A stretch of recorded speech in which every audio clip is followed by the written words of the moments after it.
In a celebration of talent and creativity, 30 selected nominees and their incredible work takes the spotlight as their photos grace the walls in a stunning display of artistic prowess. To help them enhance their artistry, they were given a photography masterclass on composition by Aamir Wani.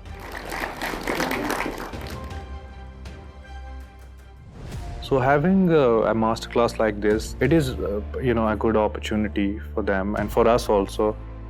Composition is the picture.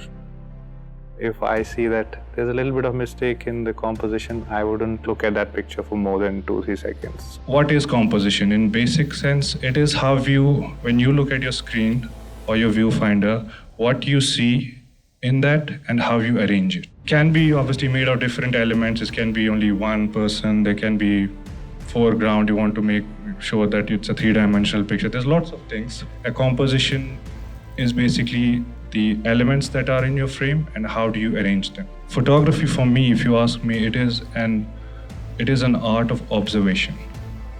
And it is not what you look at, it's how you look at it.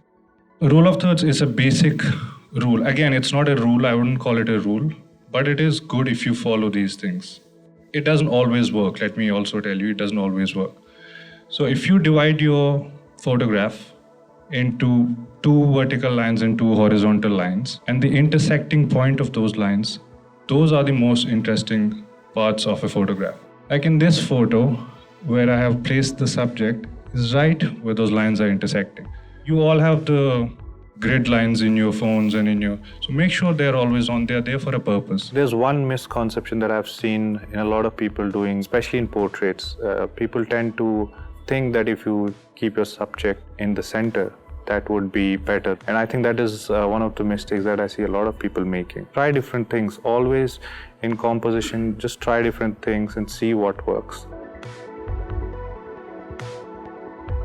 I've used this line to basically draw the viewer's eye to the Tower Bridge that you see in the background.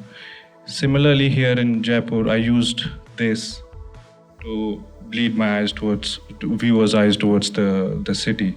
It always makes interesting compositions whenever you use these lines, because then the viewer, you just show the picture to somebody and they'll know what exactly I have to look at, because your eyes automatically draws towards the subject.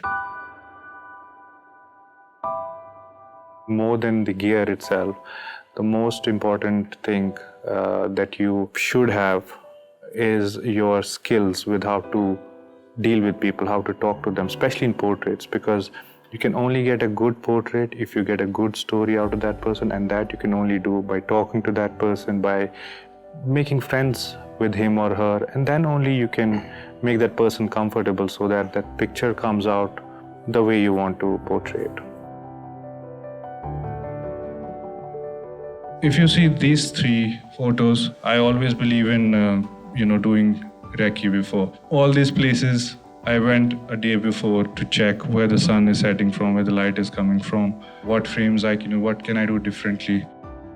If you see, I've used arches in all 3 images to frame my subject. So you always should try to see how you can, if there is a frame that you can use through which you can shoot your photo. And it always makes for a compelling image.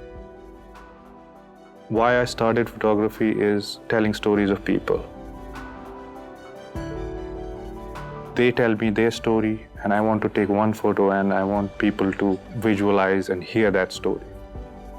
So always try and go out, experiment, look around things, see different perspectives. Try to always do something differently. It's always a proud feeling that, people are coming, because coming from a place like Srinagar and making it to this platform, it is a matter of pride, to be honest.